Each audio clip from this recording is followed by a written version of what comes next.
Welcome everyone to another episode of Sasquatch Theory, and on today's interview we have Don Overton from the Kansas City area here in Missouri, and he wanted to share his Bigfoot and paranormal encounters with everyone. Please like and subscribe, and I appreciate everyone very much.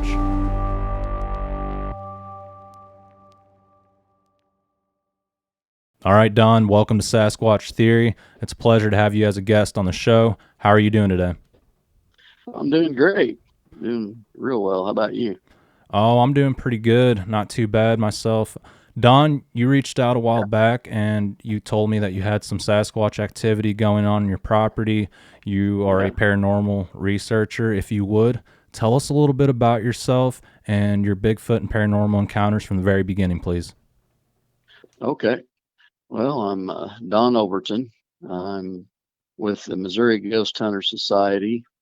Um, we have, there's myself, Brian Lyle, and Linda Lyle. They're the founders of the Missouri Ghost Hunter Society, and then we have uh, Greg and Glendy Powell and Derek Nesbitt. They're also members, but here, the last few years, it's just been myself and Brian Lyle and Linda Lyle, um, investigating the Bigfoot activity because it started over 10 years ago.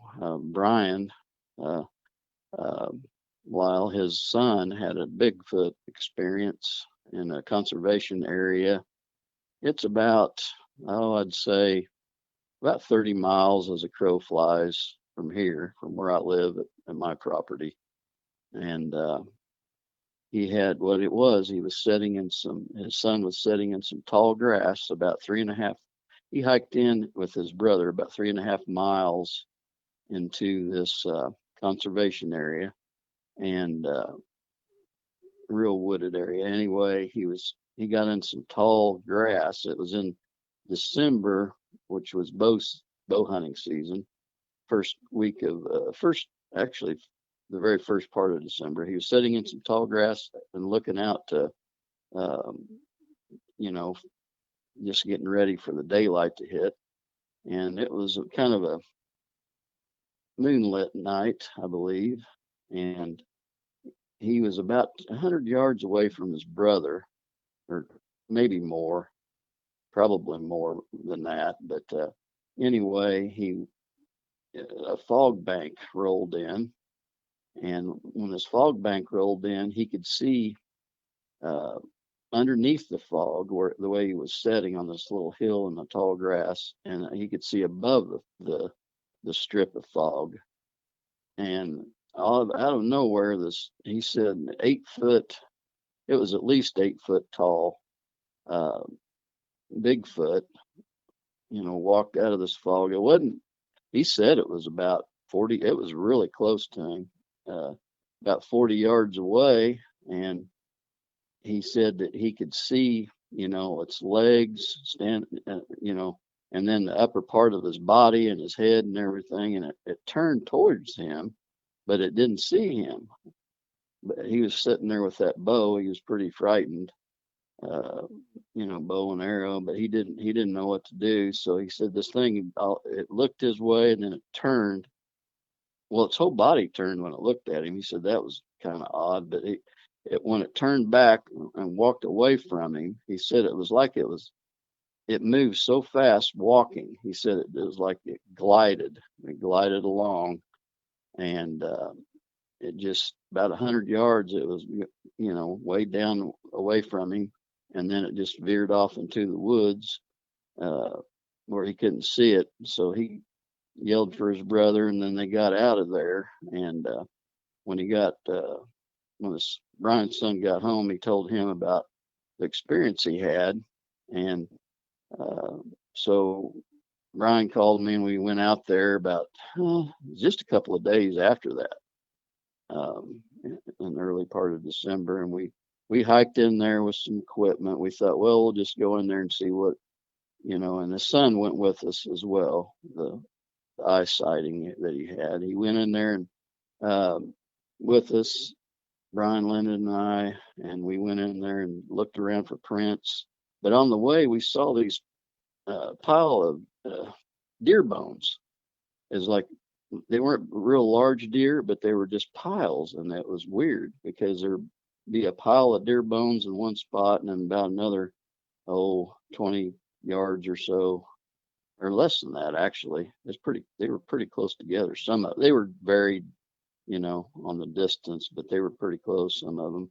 But they were these piles, and we thought that was kind of weird. But when we got there at the location where Brian's son seen this Bigfoot, we heard a scream, real loud. It was just like a large, just something large screaming. And we thought, what in the world? But we didn't have any audio or video equipment running. It's just right when we got there. So we thought we'd stick around. But our initial idea was just to get in there and look around and then, hike back out. And, but we stuck around, and it was getting late, like dusk, and then over at nighttime, it was getting pretty dark. It wasn't a moonlit night that night. Not that, it wasn't bright or anything. So it was probably overcast, I'm thinking. I think it was. Anyway, it was pretty cold though, but we started seeing these bright flashes of light. And it was like little points of light, and then there were bigger points of light. We could see them with our own eyes. So I got the video equipment. We have a pretty high military grade, pretty close to military grade infrared. So got it going. And then we started seeing these bigger, like balls of light going through the trees. And that started happening. And then when we seen it through the trees, we started hearing stuff big moving around us in the wooded area behind us.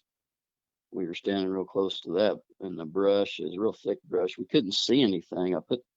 Tried to see it with the infrared, but you couldn't see any of it.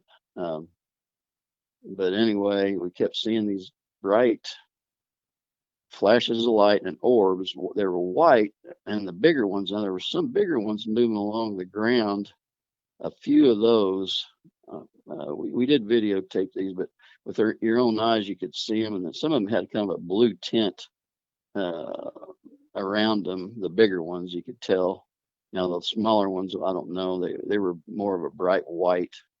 But anyway, we saw these things moving around. We heard the noises, but we couldn't get any videos of this thing. We could hear it, but we couldn't get it on there. But so we got really cold. We all did, we weren't prepared. We should have been more prepared for being December and all, but it was kind of a warmer day, and during that day, and then it got colder at night. So we hiked on out of there. It took us several hours to hike out because it was real tall grass. The grass was probably, it was some places it was over our head. So we hiked out of there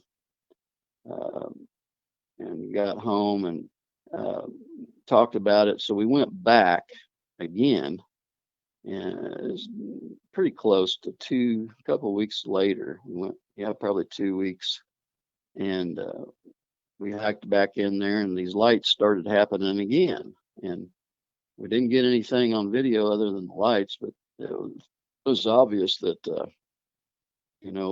there was something going on there with these lights. We couldn't figure this out. So what I did is I contacted MUFON after the second time, and to try to help find out what's going on.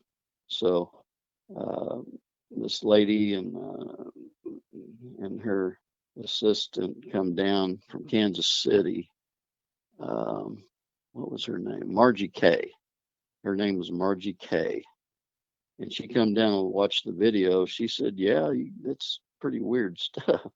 But she said that there was, sometimes lights and Bigfoot were associated with each other. And I said, I didn't know. But I started looking it up and found out that was sometimes the case. But anyway, they just said, yeah, there's strange lights, but they couldn't really tell what, excuse me, what they were, whether they were UFOs or what. But Mm-hmm. so What area of I'm Missouri there. is this in? You don't have to say the exact location, but Oh, it's southwest Missouri. It's about 100 miles south of Kansas City. okay. That's is where I live, and the conservation area is probably, like I said, about 30 miles as a crow flies. Now driving it, I don't know, it might be a little bit, like 40 miles, maybe something like that, 40 or somewhere in there. Mm-hmm. But yeah, and so we got, MUFON to look at it, and then we got back, and we went out there again, and we get the lights, but they weren't as prevalent as they were the first time. But a few months later, in the summer, uh, stuff started happening around my house. I started seeing these these lights again, uh, in the trees and in the sky. They weren't as, I didn't see any giant ones, like we saw, like the size of basketballs at the conservation area. But there was points of light, and Brian told me that he come out and looked too, and he said it seemed they were like more intense here, like the flashes of light were like bright, and I didn't know if that was true or not, but I mean, for him it was anyway. But um, I mean, it wasn't true for me. I just thought they were normal, but he was pretty observant about that. So, but they were going off everywhere, and we filmed some of them. And at the time, we were sitting in the driveway. It was Brian, uh, Linda, Brian's wife, and I sitting in lawn chairs, and I was filming these lights in the sky, and some of them were coming even towards us, which is weird. These lights would show up, and then they'd start moving towards us. Uh, it's kind of freaky. Anyway, all of a sudden, there was a scream across uh, the pond. I have a pond out in front of my house, but there's a pond dam, that we're kind of to our right, and then there's a fence that runs along the pond, the pond dam, about I'd say 50 yards, 60 yards away, maybe a little more. And there was something screaming over there. And so Brian, he gets up out of his lawn chair there, and he starts heading over with his flashlight towards the fence line uh, behind the pond dam. And when he was doing that, there was something, I mean, it was breathing. It was like you felt like it was right over the top of Linda and I, breathing hard, very heavy, and then growling. And I thought, what? I mean, I had all this equipment in my lap, and audio equipment, and then I had the high-powered infrared uh, camera, and I was trying to film whatever this was. And meanwhile, Linda got up out of her chair and ran away from where we were at. It was pretty frightening. She got really, really scared. This thing was so loud, breathing and growling, and I just thought, well, if it's going to get me, I'm going to at least film it. And I never did get it on video or audio. The thing breathing, that's what was weird. It was like a little, um, on audio, you could hear like a tiny click, and that was it.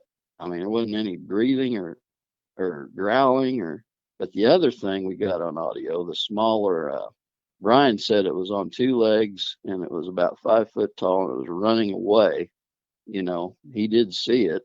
He said it was dark colored and it took off uh, on foot and ran away after it was screaming too a few more times as he was, shining the light on it. But so Brian, he didn't hear what was growling over us and breathing. And when we got back, we started talking about it, and we got to thinking, well, maybe this thing that was the big thing breathing and growling was trying to distract us from, what we heard, the smaller one across the pond dam. That's kind of what we was, deducting, just trying to figure out. Maybe that's the case. What happened with that?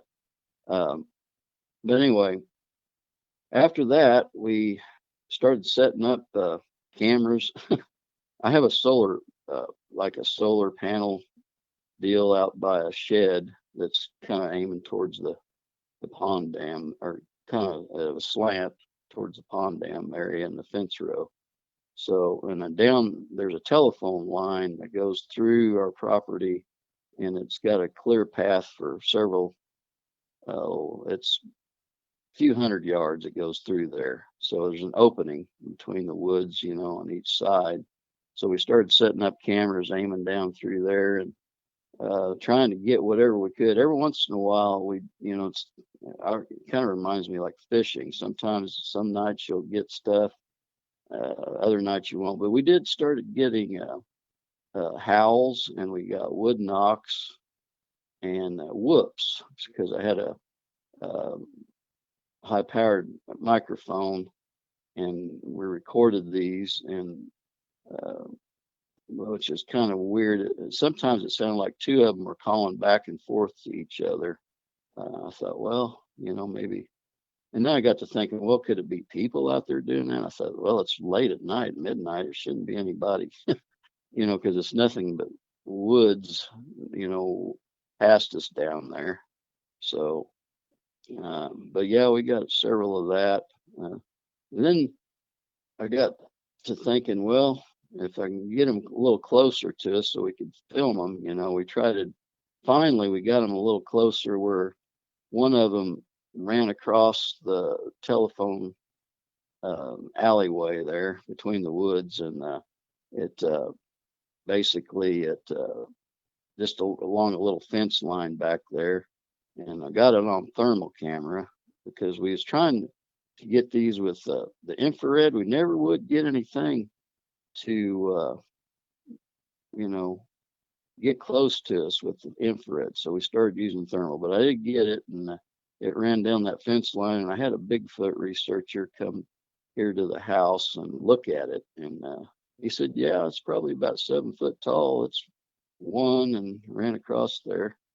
So I talked to him about, he come out and sat with us, and he could hear the howls and the whoops and the knocks, far off every now and then.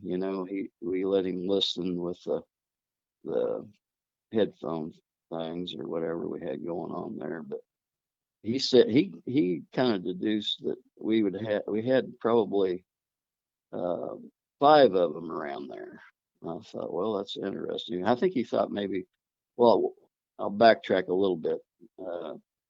In between all these times, one night I was out there in the yard, and sometimes I get this feeling that something was watching me. It sounds kind of weird, but I don't know, it's kind of an awful feeling when it happens. But anyway, one night there was whistles out across the pond dam. And what's weird about this, these whistles it didn't sound like any birds. It was like something whistling.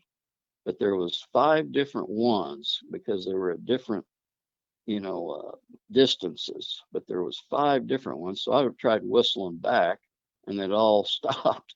I thought, well, maybe but it all stopped right when I started doing that. And I think the Bigfoot researcher thought, well, 5. He's probably right. There's probably was 5 different ones there. But anyway, later on, in between, we're hitting this pretty hard, trying to, like I said, setting up video cameras and trying to catch whatever we could catch. And I started thinking, well, I'm going to try to.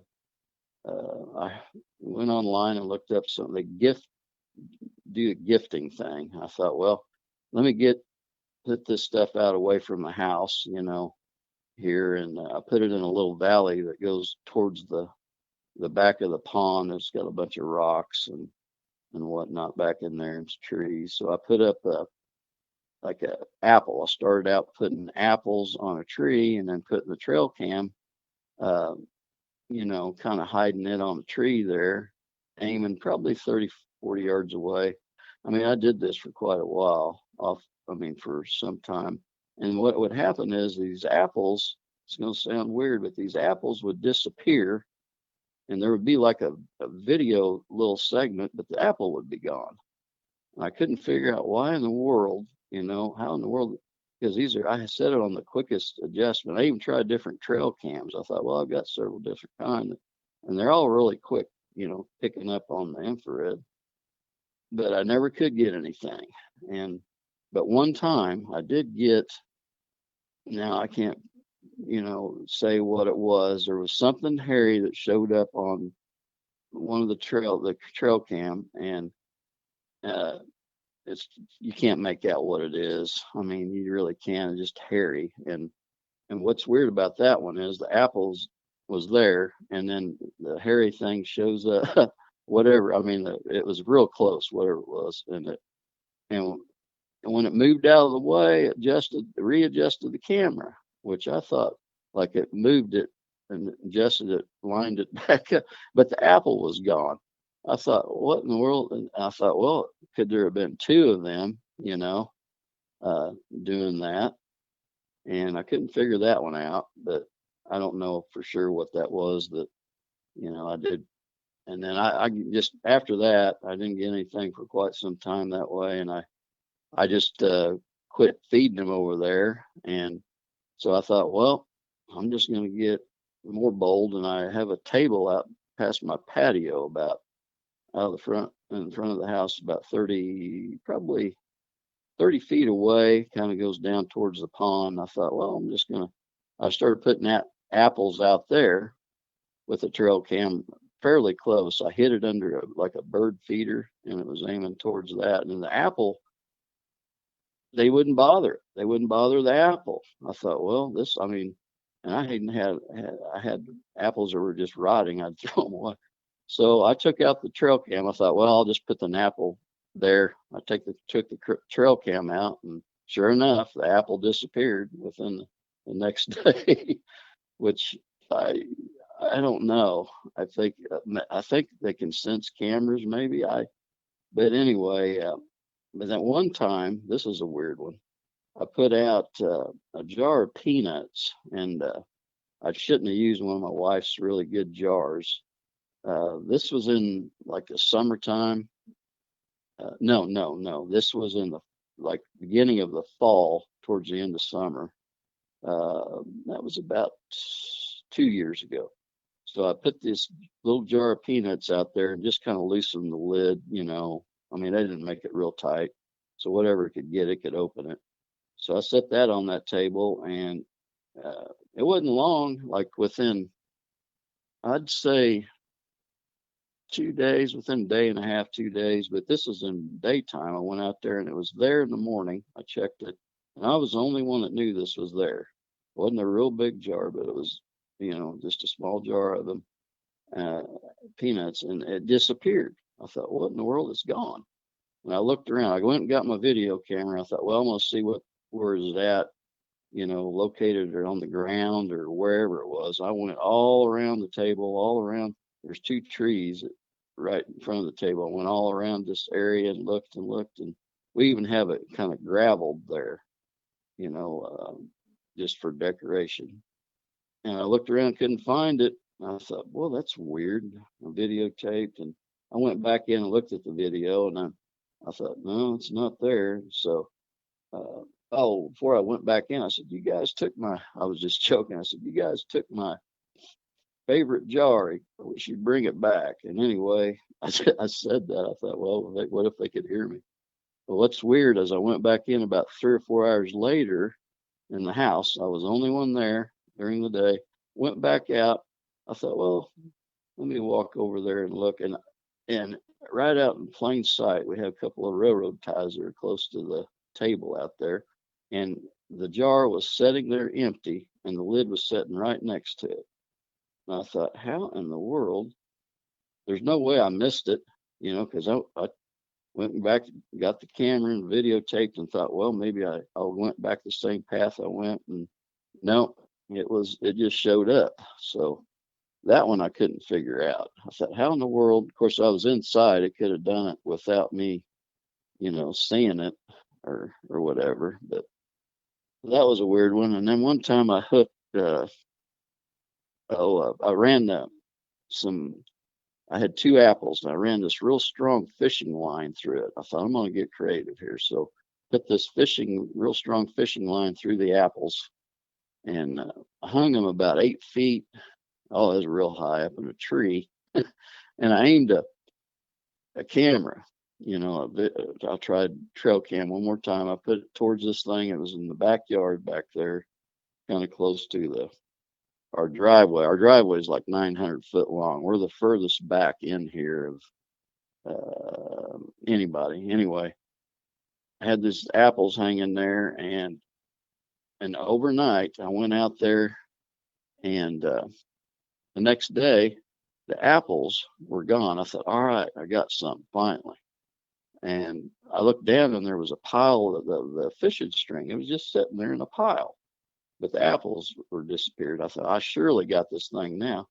And looked at the video, nothing. I mean, nothing. It showed like a blank video, probably I couldn't see on the video of the string laying there, but yeah, it was obviously laying there. But I thought, how in the world does something take something without you seeing it? And I finally gave up on the trail cam thing. So it didn't do me any good. But anyway, later on, also I got a big footprint. This is another weird one. I got one it's about 16 inches long by, I think it was 7.5. I got a picture of it with a ruler. I didn't measure the print out there, but what's weird is I have security cameras out here outside our house, and the footprint was between the area where there wasn't any. I'd looked at the video; it didn't pick up anything. The way the footprint landed on the ground there, but I could only find one. That's another weird thing. Just one footprint, but it was huge. So I casted it. I got some. The Bigfoot researcher guy gave me some. What was it? Dental. Dental casting powder, which hardens really quick. So I casted that. And what's weird, when I casted it, this thing howled. I mean, huge scream and howl over the pond dam 3 or 4 times. I thought to myself, why didn't I videotape myself? I videotaped, the print and everything. I thought, well, I should just let the camera roll and while I was casting this, and I would have had that on audio, but I didn't get that either. Oh, also back to the table thing, it screamed once too. I did get that on audio. On it made a huge. It wasn't like just a real long howl, and it was real close by the pond, past the pond dam there too. But anyway, I couldn't figure out why. How could this thing see me out there? Because I couldn't see. Evidently, I don't know. I was thinking maybe there's more than one. One's looking out. Well, it tells the other one or something what's going on. I don't know how they do that. But anyway, back to that. Yeah, I got the print, and what else happens? A lot of times I'll hear, like, it's going to be weird too. I'll hear like distant people talking, like a couple people talking, and it's over. We have another pond past our pond out front here. And we got like 6 ponds around here, but it's one that they're all spring fed too, which I think may have something to do with why they come around, because the fresh water. But we could hear people talk. I could hear them, and my wife actually heard them too. At one point, she goes, "Oh, they're just some people." I said, "No, they're just right here." She goes, "It does sound close." So I got my parabolic dish out and tried to catch them and figure out if it's just people or what. But you couldn't make out what they're saying. That's what, normally you can at least make out a word or something. But the minute I get that parabolic dish out there, nothing. I mean, I'm talking. I thought, well, they have to be seeing me. And this is at night too. But I do have lights, around the front of the house. So I turned all that off. I thought, well, maybe if they start in again. Sure enough, they started in again. And I thought, well, there's no way they can see me. So I went out there with the parabolic dish and was real quiet and nothing. So, well, what's weird about that is I started asking around, talking to my neighbors if they had anything unusual. And right across the road, where our, long driveway, and we have a renter that rents our property for cattle, and he said that I didn't mention anything about people talking, and he said, well, he goes, some weird things have been happening. That was at the time I was hearing these voices. And I live probably, at least several hundred yards from his house, because he just comes over. He's handy for renting it. And he said he could hear these voices, two people, sound like they were talking. So he got up. This is late at night, he said, around midnight. And he went outside. He grabbed his pistol. He thought, well, somebody's outside the house. So he went out there and started walking towards the talking. He couldn't make it out, he said, what they were saying. But the further he got away from the house, the further the talking was. At one point, he thought, it's like they're trying to lead me away from here. So he went back to the house. So, and now I asked a couple of neighbors my next door neighbor here, it lives pretty far away too, but he said that he heard, I said, anything unusual? And he said he heard there was a big giant, he called it that, big giant black cat. I thought, well, I guess it could be a panther, but I didn't think we had anything. He goes, but this thing, it's climbing in trash like large trash cans. I said, climbing in them? He goes, yeah, there was one leaning in a trash can down the road, and the neighbor took a shot at it. He didn't know if it was what it was, but it was big and black, getting in and he scared it off, he said. I thought, well, that's strange. So he goes, that's the only thing unusual I know of. But anyway, back to the lights and these lights followed me here, of course. And back in September of this year, we thought, well, we're not getting much, on video. So I said, why don't we just set up at our driveway again? And we hadn't never done that since that first initial time when that thing was breathing heavy over us and growling. So we set up there, Brian, Linda, and I. And before that, take that back, I did see one on underneath the solar panels, and what it was is I seen it while I was walking my dog out there, and it was in the evening in May, early part of May. It was about 5 foot. It was smaller than me. But what's weird is it was the solar panels are at an angle, and I could see underneath it towards the neighbor's woods there, and the dog was taking care of his business down there. He was too low. He was on a little incline hill. He couldn't see anything.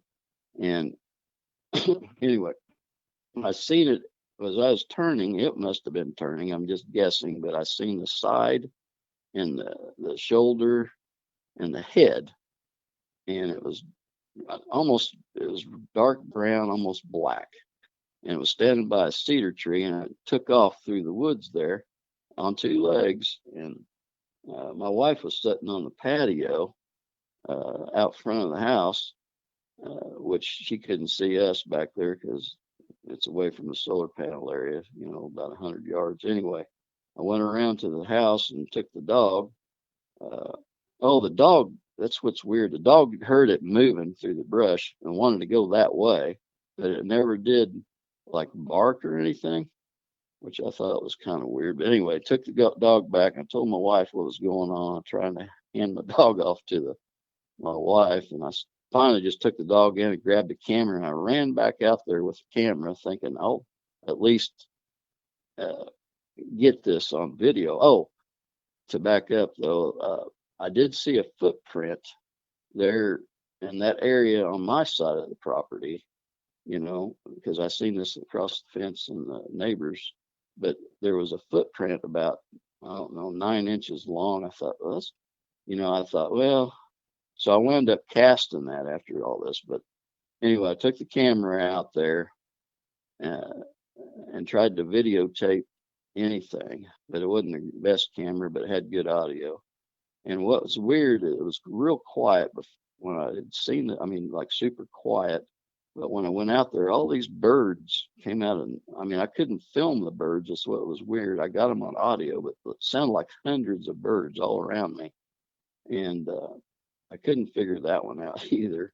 Which, to this day, I could not get one bird on film, but all these birds were on audio. But I tried to film, couldn't see anything, and I was going to cross the fence, but the neighbor told me uh, I did go look for prints, but I couldn't find anything because of the leaf cover. But I did later. But he told me always make sure that he knows I'm on the property because he has like a manager guy, and I didn't want to go over there so I'd get shot or something. But anyway, I couldn't find any prints later over there, but I did find one print on my side of the property, so I casted it, and it's about, while we were casting it, my wife's cousin was here towards the end of May that time. I was asking him, you know, help me cast. No, it was just a couple of days after that. That's what, mid May. Anyway, my cousin's, mid May. He come over and I said, I'm going to cast this thing, and he went and looked at it with me. But we casted it, and I videotaped it while we were casting it, and he was videotaping me while I was doing it, and he said, "What is that growl?" I said, "I didn't hear anything, you know." He goes, "No, there's something growling." And anyway, I said, "Well, I don't know." Then I I thought he was hearing things, and then I continued casting, and then I heard it. I thought, what in the world? It was like a growl, and it was coming from the woods, uh, where this thing had ran from me, uh, back past our fence line. So I grabbed the camera and we tried to film over there where it would be, and I filmed around and couldn't see anything. So, but I thought that was really weird. So, like it was watching us, watching me cast that thing. Okay, back to the driveway. Sorry about that, Miguel. Hope I didn't mess it up there. No, you're doing good. You're doing good. Okay. And then back to the driveway in September, Brian, Linda, and I were sitting there. Thought we'd try it again just in the driveway area. I thought, well, it worked before, years ago. And it started off that evening. Um, um, it was, I'm trying to remember if it was moonlit. It was partial moon that night. It was pretty good. It was lit up pretty good around there. You could see pretty well.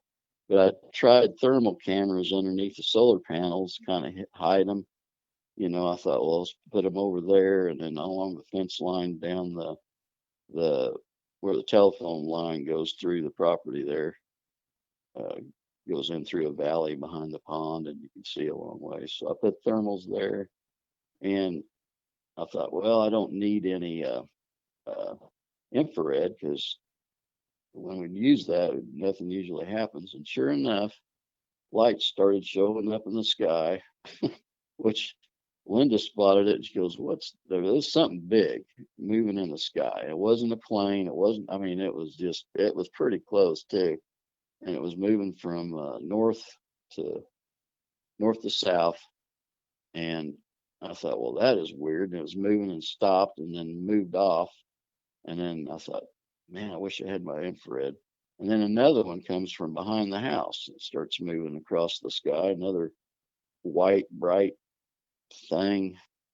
And I thought, all right, we had a thermal camera facing us. I thought, well, in case anything happens around us, and I had it about 50 yards from us, the thermal camera, which is quite a ways, but it picks us up anyway.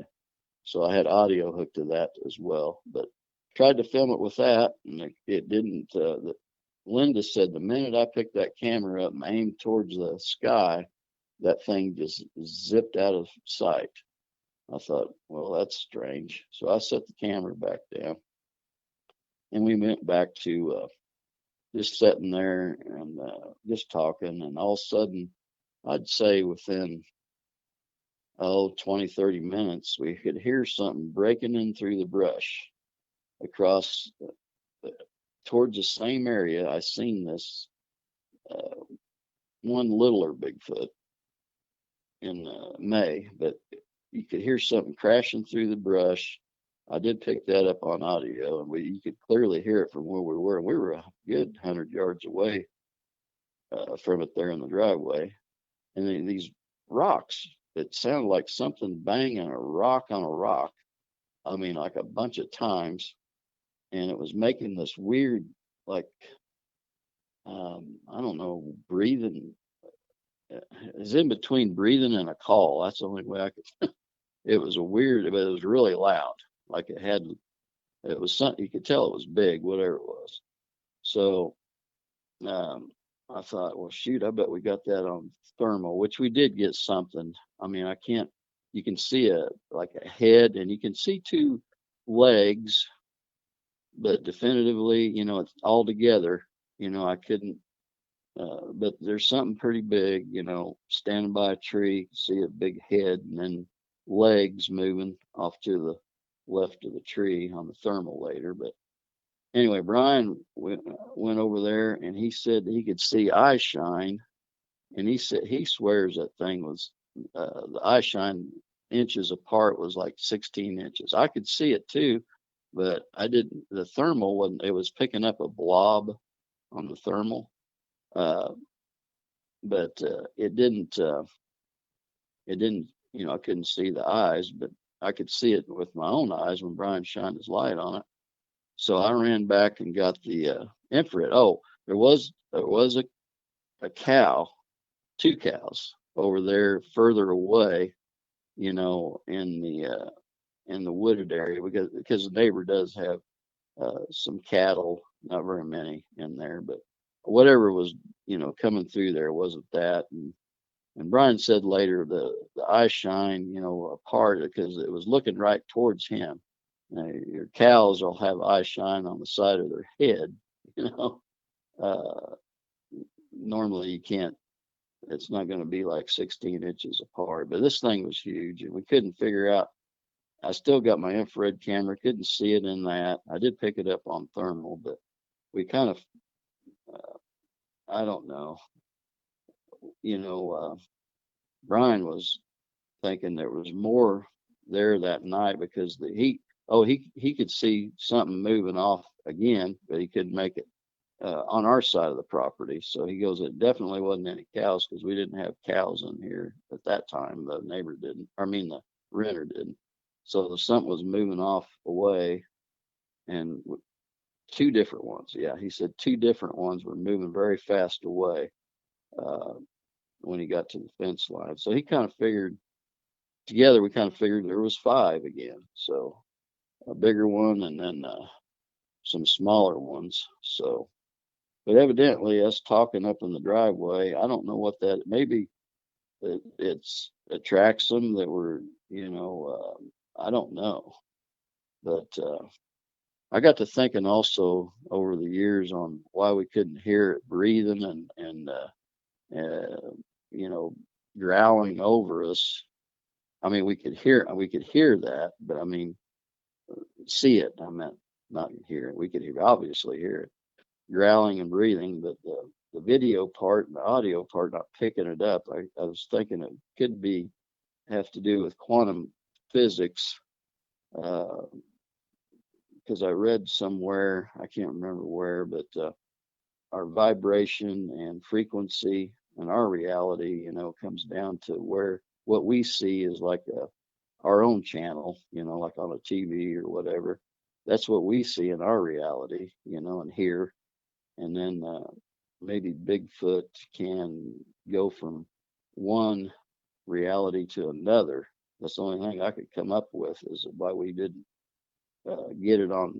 get the audio or video of this thing growling and breathing over us, is they can uh, adjust their vibration and frequency. Is the only thing I could come up with. I don't know if that makes any sense, but Hmm.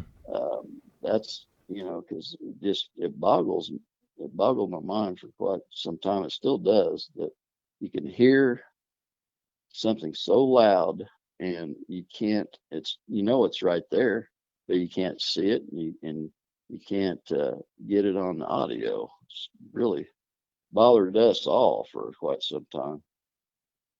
Uh, so over time, we've had those experiences, and um also along with that, in between, looking for the Bigfoot, because we've just focused on it the last few years.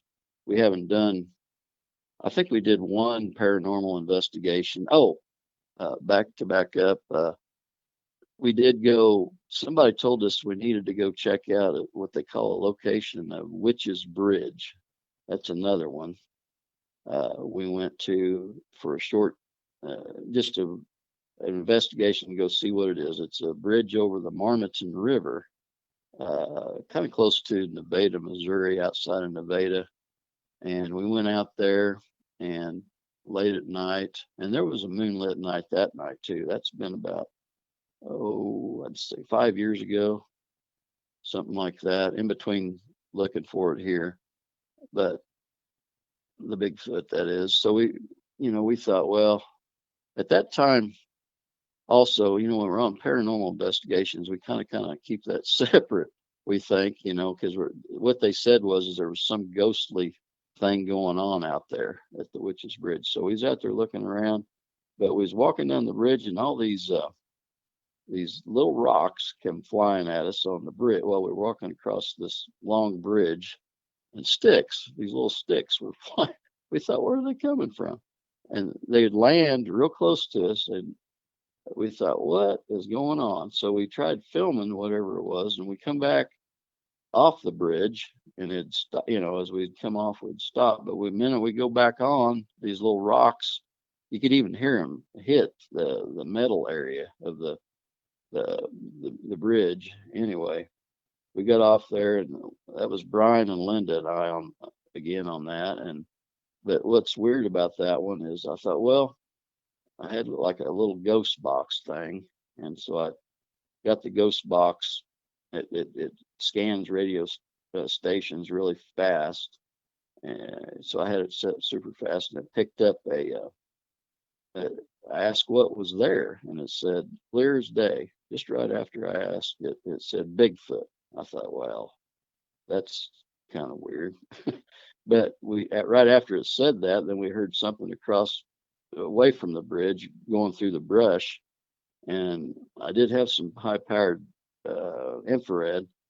We could hear it clearly moving, but we never could see it. I couldn't understand that one either. We couldn't see it, but it was only, whatever it was only probably less than 50 yards from us, but it was something big moving in there. And we asked each other if we could see it. No, couldn't see it. But Linda and I, what's weird is we got really, really sick to our stomachs. And Brian didn't get sick, but I mean, we got to the point of it was awful. And we had to leave because Brian's wife, Linda, and I got so ill that we just had to take off. So we took off from that one. And then we ran into another one, experience at a remote graveyard. Somebody wanted us to investigate for some haunting stuff going on there.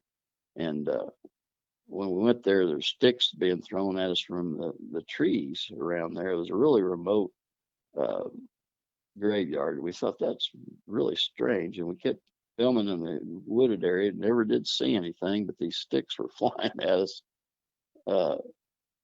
We finally, we stayed there for quite some time. We kind of stayed away from the wood line after that, but I thought that was really weird. And in between there, at home, I had paranormal stuff happening in my house. It just various things. One night, uh, wife, she could hear footsteps.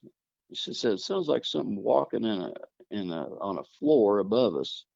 And I said, I didn't ever hear it. When she said she was hearing this while I wasn't there, and I said, well, we don't have any flooring up there. It's just, we don't have an attic above where the master bedroom is. Anyway, I finally heard it. It sounded like it was coming down the hall, and there's no flooring above the hallway where it was located, but it sounded like something big walking down the hallway. I thought, well, that's just strange. Uh, but anyway, I started investigating around here, and one night we had EVPs, electronic voice phenomena in here. Oh, also we had electronic voice phenomena outside as well during that last time that these Bigfoot showed up, because I had that thermal camera with a high-powered audio on it, but we couldn't pick up our talking because the camera was so far away, like 50 yards. But it did pick up something that it knows me, because it said when I stood up one time on the thermal, you could see Linda and Brian, they were just sitting there quiet, and it said, "There's Dawn," which I thought, and it was like a deep voice. I thought, man, this whatever, something knows me, on the audio it said that. And then it said once, it said several different things. Another one, it said, when we went up towards the fence line, when Brian was trying to figure out what was over there on this last time that these beings showed up, these Bigfoot, it said they're going to gets it. And that's how it said it. And I thought, well, we don't talk that way. And it was a deep voice on that one too. And there was some other voices too, which I don't know. It's just weird. We've had several of those happen out there. But back inside the house, we were getting EVPs when we investigated, and I got started setting up the ghost hunting equipment. One was a SLS camera. It's like a Xbox sensor that you hook to a camera system that picks up like a stick figure of,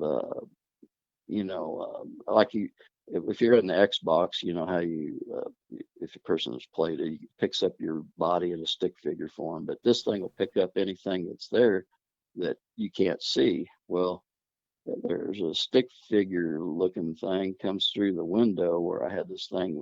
I just left the camera running up there, and it comes through the window, and it was probably 4 or 5 foot tall. I thought, that's kind of weird. And it was just dancing there, kind of dancing around in front of the window, and you could actually see the curtain moved at one point, but the stick figure showed up, and then it goes back out the window later, like, it stood there for probably 10 minutes on the video. And we've had, excuse me, several of those situations. One was it sat in a chair, a bar chair, the stick figure thing, and I put my hand out and it touched my hand.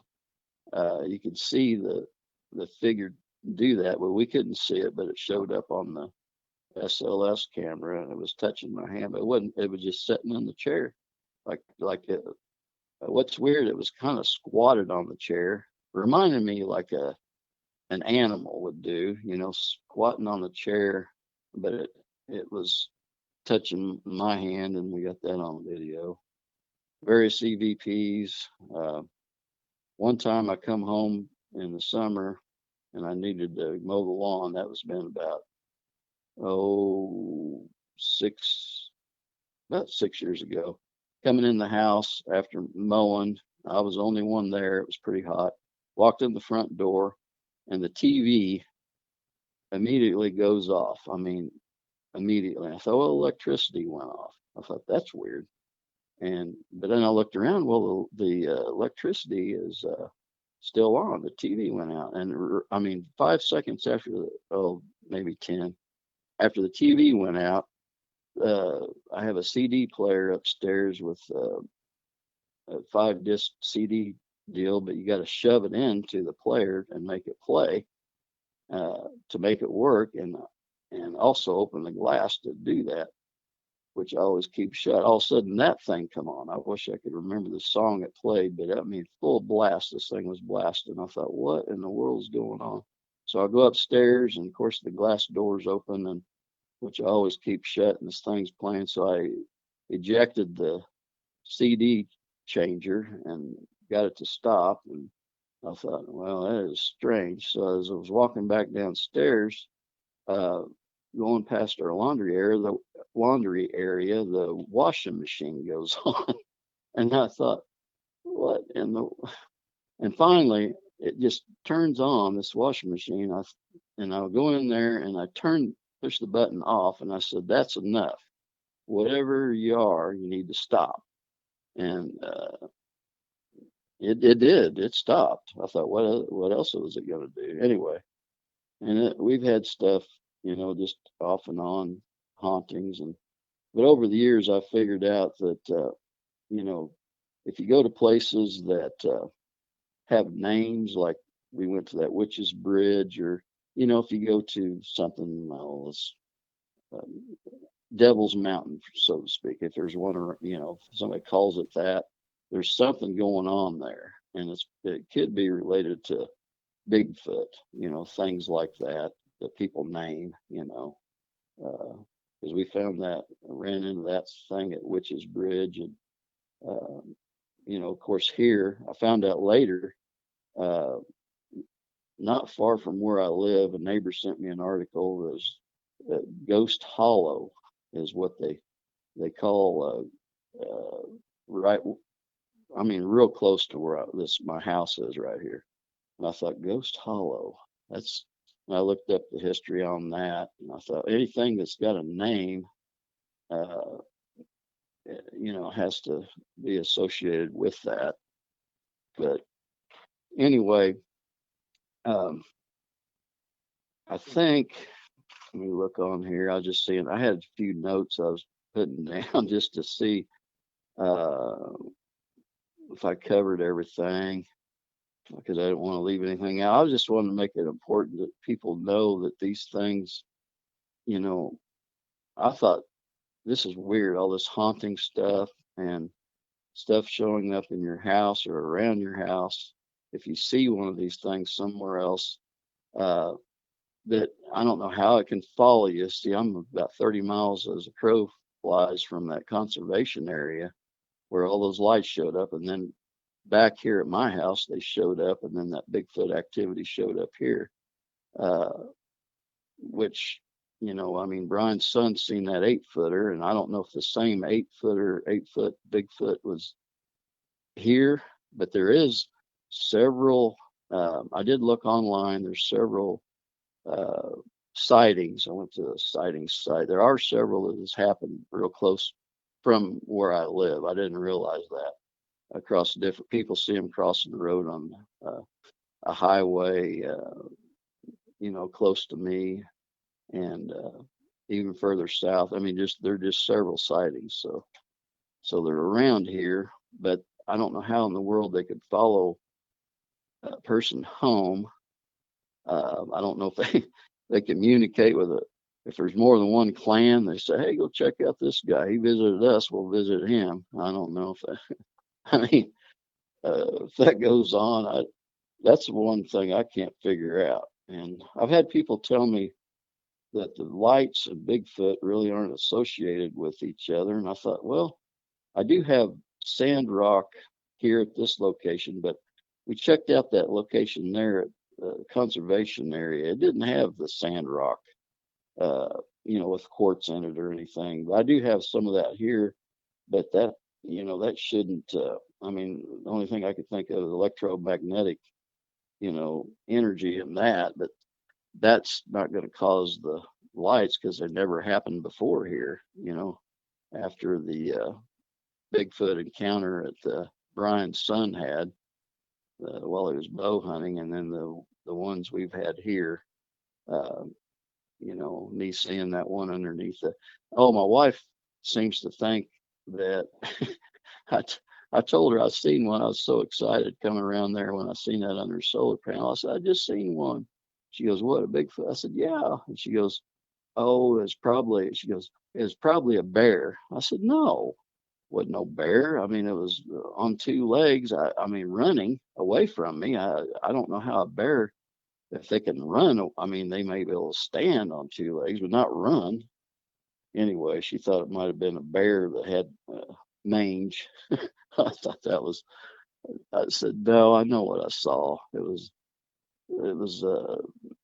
dark brown, almost black, and I wished I'd seen its face, but I didn't. And I did see its shoulder, left shoulder, yes, left shoulder, because it was turning right, and its head area. It didn't have much of a neck, but anyway, and it wasn't a real big one, but it was one. I'd say, just guessing, less than 5 foot, somewhere in there. So maybe there's a family of them around here. So um, I can't think of any other. Let's see. I think I covered everything there, Miguel. That Okay. All right. oh, I did have one thing else that happened. Let me tell you about it. Is it okay? Mm-hmm. Okay. Well, one night, Brian, we had some. This has been about 4 years ago. Uh, we could hear stuff. I could hear stuff coming around the house really close, like just moving. And it was late one night, and it was probably about 11:30, 12 o'clock, and it was on a summer night. And I had Brian on my phone. I said, Brian, I'm going to go out here and let you listen to this. And I held the phone out. He could hear stuff moving around. I said, I cannot see anything. And all of a sudden, across the pond, something made like uh, I don't know how, like a grunt, growl, grunt. I don't know, but it made an awful noise, and it comes barreling around the side of the pond. And I held the phone out, and Brian said, "Go over and check it out. Go over and check it." I said, "I'm not going to go. I wouldn't want to go over there." I said, "I'll tell you what, you're pitch black out here. I didn't have a flashlight, and I had my phone. I just wanted him to hear this. He could hear it rushing around there. He wanted me to check it out. I did walk a little closer, but it kept barreling down through there and tearing up brush, and all of a sudden it just quit.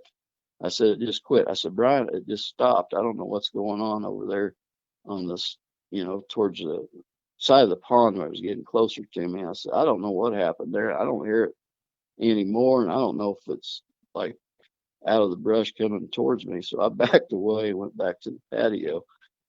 Excuse me. But he could clearly hear this on the phone even. And I finally, I didn't want to press my, if I'd had a flashlight, I think I would have went over there and checked this thing out. But the next day I went over there to look and see. I couldn't see any footprints, but you could see like this big, like a hole. That's what's weird, ripped up in the upper part of the trees, like a massive, just ripped through, but it wasn't towards the ground. So that's probably why I didn't see any prints along the ground. It was through something going through the actual trees, the best I could figure. But I thought, well, that's probably why I didn't see any, prints that coming around there. But I thought that was really weird. I thought I'd share that. So if you ever hear something running through the trees and you think, well, there's surely prints, well, and maybe it's up in the trees moving through. So you just have to look up and look around for that. I didn't know. I'm just trying to give you, Miguel, anything I can think of to help somebody that thinks these things aren't real, that they are real, and they're not going crazy. There's things out there that you really can't explain, but they're there. Yeah, absolutely. So It sounds like you've had a lot of activity and encounters with different phenomenons.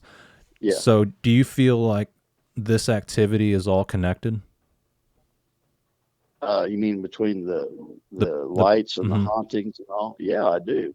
Yeah. Now, my wife, she did mention, she goes, she was thinking back, when all this, it was more prevalent a few years ago, but it still happens, the haunting stuff. She goes, it's probably something you brought home from your investigations. And I said, no, there's nothing like that because we always protect ourselves. We always have, you say a, excuse me, say a prayer and it always works, before and after. We always tell it, whatever's here stays here. hmm So it's not that. I told her if we'd had that, we would have had it because I've been doing this for many years, on the paranormal. So, but Yeah. yeah, I do. I think it's the lights. I mean, after thinking about it, I know people have told me it has to do with the swamp gas. Well, I don't have any swamp, around here, and uh, it's not that, Yeah, those people don't know what they're talking about. They're just trying to find a reasonable explanation, and they're Yeah, trying to write you off. But I don't know, it's hard to say even if you protect yourself, just because I mean, even Jesus was tempted by the devil, and that's true. That's it's true. hard to say, because even if you're a really good person, you Yeah, pray all the time, that might mean you're going to get attacked even more. you might be right. You hmm might be right. I We feel did like, do. Oh, uh, no, go ahead. yeah, I was going to say, I feel like the Sasquatch activity is totally connected with the orbs, because Uh-huh. with some of my experiences, I had three whistles. I was finding structures, Oh, and then when I went back up there to that exact spot, I seen two uh-huh. orange orbs moving through the woods. And shortly after that, I had several encounters in that same area. So, in my mind, it's all connected. Oh, that reminds me. Yeah, my brother, and I seen the orange orb going through there, and he was trying to videotape it. He was out here one time, and I hit the video record. I did get the tail end of it, but it was orange as well. So there are different color ones, aren't there? Yeah. So, And at nighttime, it's really hard to uh, record that stuff unless you know oh it's going yeah, to happen. You have your camera set up, you set your ISO, everything. But if you have your camera yeah, like on manual to where it does everything for you, it's going to be really yeah. hard to capture all that. You got that right. It's really tough. Yeah, even when you see them, sometimes, because it happens so fast. That's hmm the thing. Makes your mind I go mean, blank too.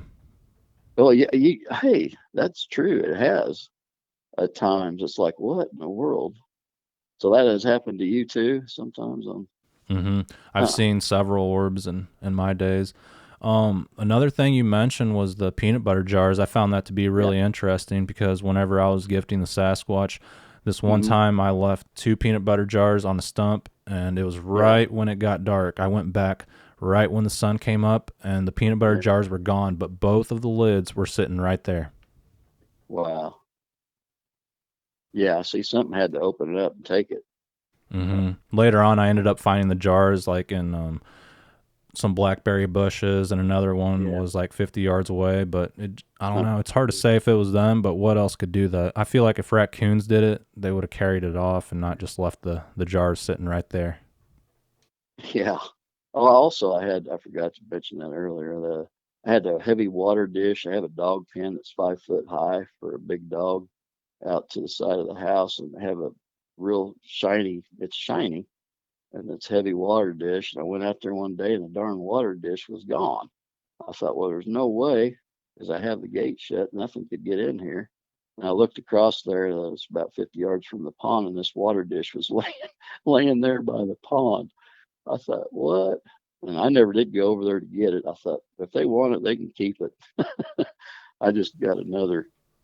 I had some more heavy dishes, so hmm I should have went over there and just got it. But I thought, well, if they want it, they can keep it. I don't Yeah. know what got it. My wife said raccoons. I said raccoons not going to carry a heavy water dish. There's no way, you Yeah. know. If you But would tell me more about the Bigfoot encounter, I'd listen to what you had to say. But by the uh, time I realized, oh, that's the encounter, you already moved to the next experience. If you would tell me kind of like what you were doing and what you noticed and kind of what you seen. on which encounter was that, Miguel? When I'm you sorry. saw the black legs, something hairy take off. Oh, what was I doing? Oh, it was about 7:30. getting close. I mean, it was right before dark. I mean, it was clearly you could see at sundown. And the dog, my wife was sitting out. We have like a patio out front of the house facing the pond, but she was sitting out on a swinging bench thing, and she was sitting there. And I was going to take the dog, to take care of his business, you know. So I took it around the house. He usually goes to the side of the solar panels, and the solar panels are about a long strip of solar deals that they're stuck in the ground, but you can see underneath them. Right underneath them, like a 3 foot area, maybe four, where I was looking, maybe 4 foot. But it sets at a slope, and there's like a little hill that I was walking on, and the dog was below the little hill taking care of his business. And it's kind of weird.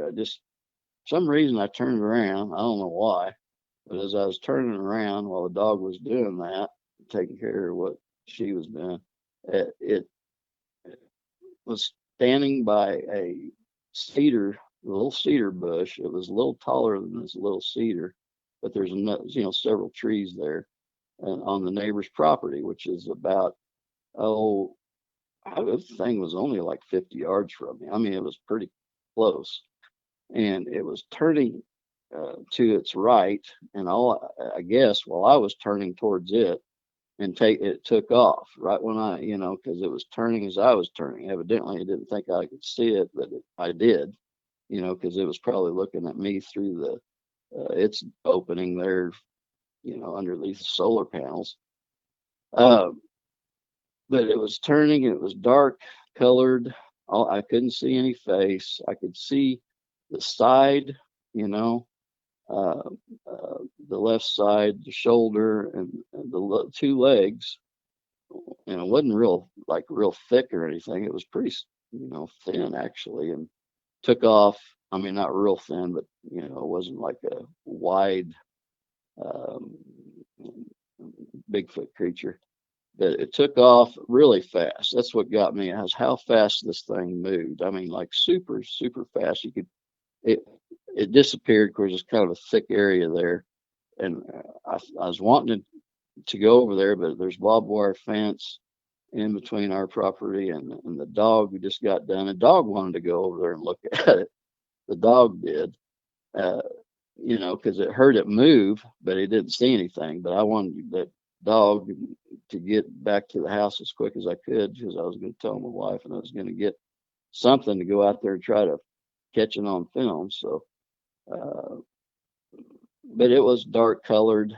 Um, I'm say dark brown, almost black. The wife seems to think it was a bear running on two legs that had mange, which I, I just can't. I mean, I did cast the thing. I did cast the footprint.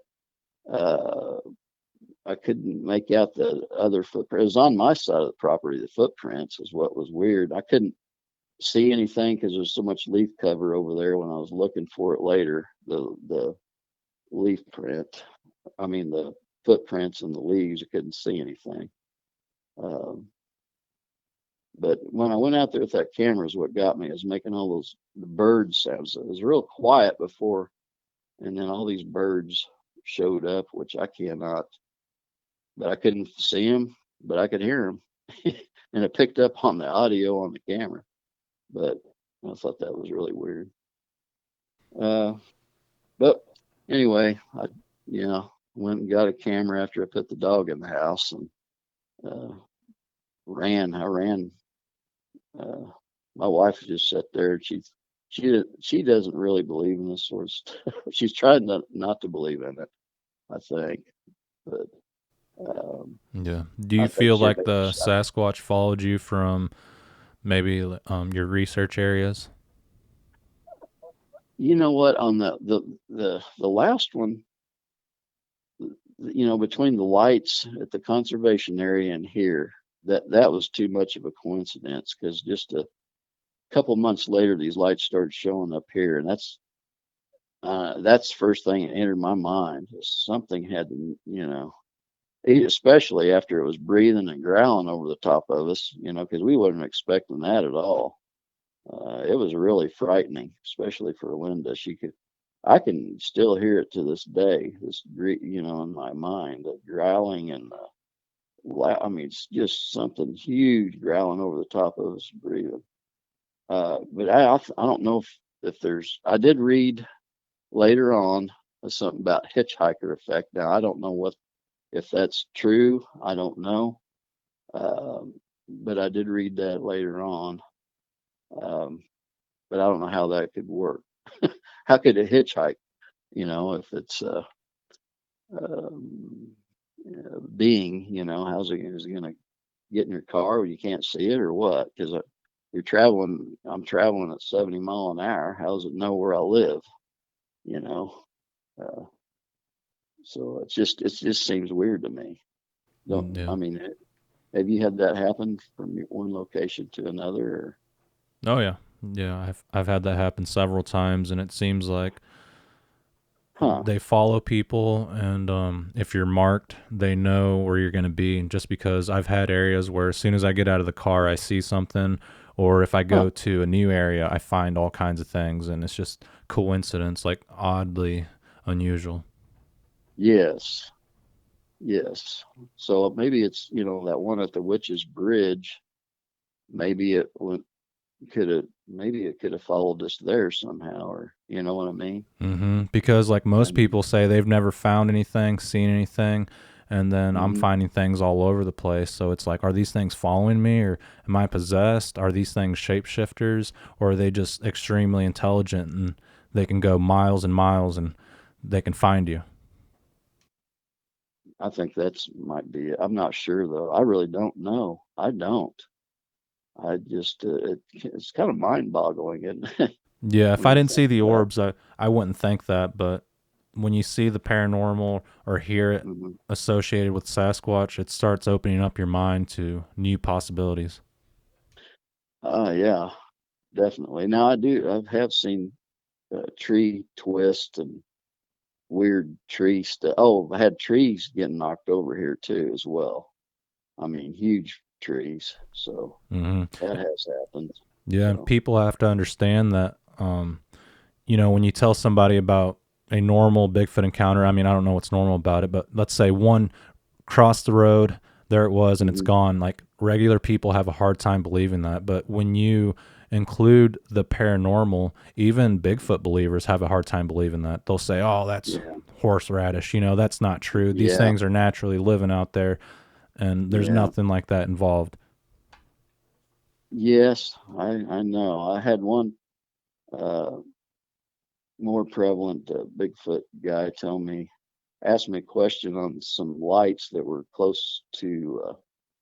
It was weird looking lights. They sent a picture of it to us since they knew we were paranormal, and they asked us, and they said in the text, "Please don't tell me this is a portal." And first thing we saw when we looked at it, well, it looks like a portal because we've ran into those before, like a portal. It's just kind of a circular area with lights and it's kind of hard to explain, kind of a faded, uh, blurry area around it. It's just, but that's what it was. So, uh, but we had to tell them that. So, uh, Yeah. I don't think they wanted they're kind of leaning more towards that too. I think it's kind of hard for people to go from a blood, creature, and I think it's probably, it could be blood, creature as well, um, and just move in from our reality to another reality, that type thing, and that might explain a lot of this UFO activity. It could move in from our reality to theirs, and uh, as well as the Bigfoot, you know. So I think Yeah. that's a lot of it. Yeah, I agree. Um, but yeah, I really don't know what these things are. I think they could be blood or they could blood creature. Uh, live, and I'm sure or it could be more supernatural, or they could be both, maybe moving in from, again, our reality and theirs. And because I've only found like the one footprint on the big one and one on the other one and no other print. Uh, I don't know if anybody's ever experienced that, but um, you'd think there'd be more prints. It's like, here, look at this.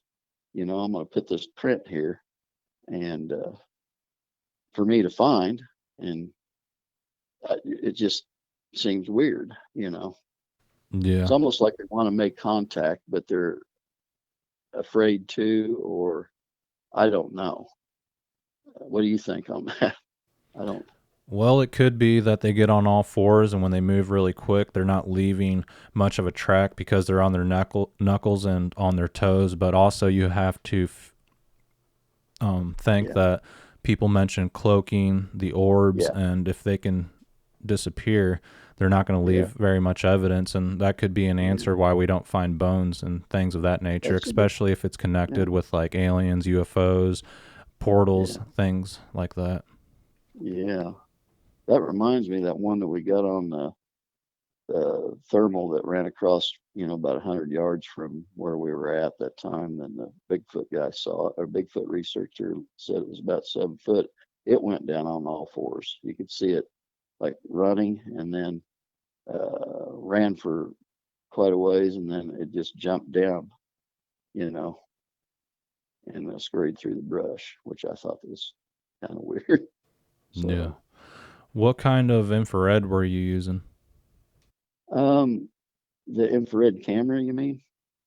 It's called iGen. Have you ever heard of that? No, I haven't. I IGen, 2020. They call them iGen 2020. You can look them up. They're pretty powerful. Um, I bought them, one years ago. They're kind of expensive. They're Mhm. probably, you know, cost a little bit more, but back then I bought them bought one when it was cheaper. But it goes a long ways. It'll see 300 yards, you know, night vision, which is really good, and it picks up. Like if you look in the sky, it'll pick up stars, uh, stargazing. You can stargaze with them, and you can actually change the filter within the camera to red, blue, green. What other colors? There's like 4 different colors. You can change in there, but it has a video output. But you have to have your own microphone, which we use uh, some amplified microphones is what we use with those to pick up long distance sounds. So, which works pretty well. Okay. Do you think they can see the infrared? Well, I'm not sure, but I think it's a possibility because I never could get anything. That one time in the daytime, I had that hair on an arm, and I didn't have to, look like I don't know what it was, but the apple disappeared and the hair was there. But at night, I never would get anything, and the apple would be gone, and that was it. And then on videotaping out here, trying to get them on video, we try the infrared long distance, and we never would get anything. We never would. So I just quit using the infrared and went to thermal and started. That's when we started, getting stuff because they can't. I think it's a possibility they can see it or something, you know. But that's just from trying out different things, Hmm. different cameras. How long ago was that sighting that you had? Oh, that was in May of this year. That was in May. So uh, Okay. the first part of May there. Yeah. I Well, got the date written down, or I said the date on a camera, while I was filming. But all those birds showed, that's something that bothered me too. But anyway, go ahead. no, I was gonna say maybe we can get together in the future and try to do some research together, and maybe we can come up with something. But It's hard, like when you get with groups and you only got a few days. It's like you're expecting something Yeah, rare like that to happen when you're camping, but it can happen at any moment, any time. you got that. So Yeah, it's you hard to got that. predict all that. Yeah, you can't predict it. No, it just uh, you can't because we tried setting up along the house, on lawn chairs before we went to the driveway, and nothing happened along the house. But we went to our original setup, and that took however long. You know what I mean? It, like I said, it's like fishing. You just never know what you're gonna get. Yeah, So that's a good point. It's just like fishing. Like when you least yeah, expect it, you get that bite and yeah, you got to be yeah. ready for it. You got to be ready. Yeah, if you're not ready, uh, yeah, if you're not ready, you won't get it. So. What did the chatter sound like when you said it sounded like they were vocalizing back and forth? Oh, just like I mean, it's like something talking, but I couldn't make out the words. That's what's weird. You can't. I couldn't. Uh, I even had the wife come out and listen. You know, when she come out there and she could hear something. She goes, "Oh, those are probably people." I said, "They're on our property." You know, I go, "Can you make it out?" She goes, "No." I said, and she just goes back in the house. I'm trying to figure this deal out. It's just, but we couldn't make out what they're saying, is what's weird. Oh, the wife has heard the creature too. Uh, Bigfoot probably more than likely making like the weird sound that we heard on the pond dam over there. She's heard that one night, and uh, I heard it out there, and she come out and listened. She goes, "I don't know what that is." I said, "Well, it's the same sound that we heard, that Brian seen the Bigfoot running away." So it was close by, whatever it was, but it just, we can't make out the voices. I don't know. You can't make out the words uh, when you hear it. And the neighbor couldn't either, because I asked him, I said, "Could you make out what they're saying?" And my renter, he couldn't make it out either. So that I don't know. I mean, um, have you ever heard anything like that? I have, but with paranormal activity in my house. Like I could hear chattering going on in my house, but couldn't figure out Oh, where it was inside. coming from. And the best Oh, way I can wow. explain it is like when you're in the principal's office and you're sitting outside and they got the door closed and you can hear them Yeah. talking in there, you just can't make out the words. Wow. That's that makes me think of, we heard a log. The dog and I took her out of her pen one evening. That's not been that long ago. Probably less than a year. Took her out of her pen, and as we was walking away, you could hear like this huge tree or limb break and crash behind her pen. And we turned around, both of us, and she was wanting to go check it. So I just let check it out. So I went with her had her on a leash. Took her over there, and there was nothing there. I mean, it was so loud. And I thought, what can that be? I hear something crashing, and it's not there. Um, I don't know if you've ever had anything like that, but the dog and I both heard it. Yeah. So, but I don't understand that. I Well, don't it know. could be possible that the Sasquatch are physical beings that are out there, and Hmm. the paranormal activity wants to play it off like they're the ones causing it. And the reason for that Ah, could be that yeah, they don't want people believing in the Bible. They don't want people to figure out that Sasquatch are physical creatures that are living out there, due to the fact that it could prove that things in the Bible are true as far as yeah. giants and things of that nature. Huh. I never thought of it that way. That's pretty good. Hmm. That could be. That could be it. Yeah. I Yeah, mean, trying to make you believe something else. Yeah. yeah, it could be. Just because if people Mm. did figure out that Sasquatch are out there and they've been around for a long time, it could lead people to believe that there were giants in the old days. Yeah, that's good. Very good. The Nephilim, you mean? Hmm. Nephilim? Yeah. Yeah. Yeah. Very well could be the And I think they Nephilim. try to lead people away from those ideas. Hmm. Yeah, you could be right. I thought about that on the Nephilim. Hmm. You know, it very well could be that too. It's Yeah. just they just have powers we don't understand. But Mm-hmm. from what I figure out, I mean, these things are too smart to. First, I thought, well, maybe it's just a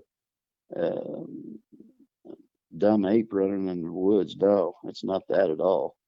These things are more human-like than anything, but they're hairy and they're smart and they're fast, super fast. So, um, Mm-hmm. but they have abilities I think we don't understand, is what I think. Yeah, I think Uh, so too. And yeah. do you plan on doing more research in the future?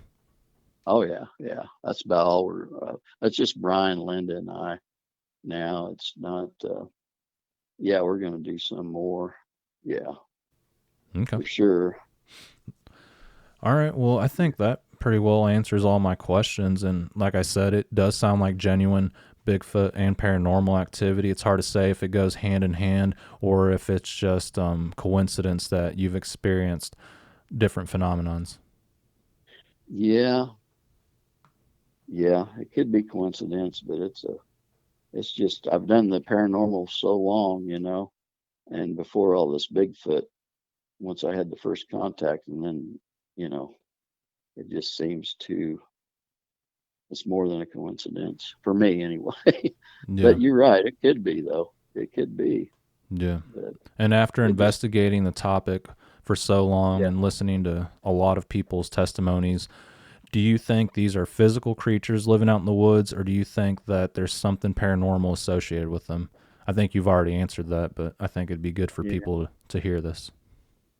Well, I think there's I think there's a paranormal aspect to it. Um, it could be a supernatural one as well. I forget which Indian tribe it says. I can't remember which one. Says where Bigfoot goes, a lantern will follow.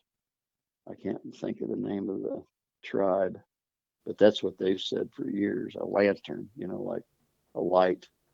So Mm-hmm. there's something associated with that. Now, I don't know if I, like I said before, I think it's blood. It could be blood creature, and it just moves in from our reality to another. I mean, what I saw looked very solid. The one running away, underneath that solar panels out here, past my house here, it didn't look like I could see through it or anything. So it wasn't a ghostly figure. It looked, and it was going through the brush, but it went super fast. So I don't know if they just, but I couldn't find it on film. So it made me think, well, of course, it could have been long gone too, even though I got the camera rather quick.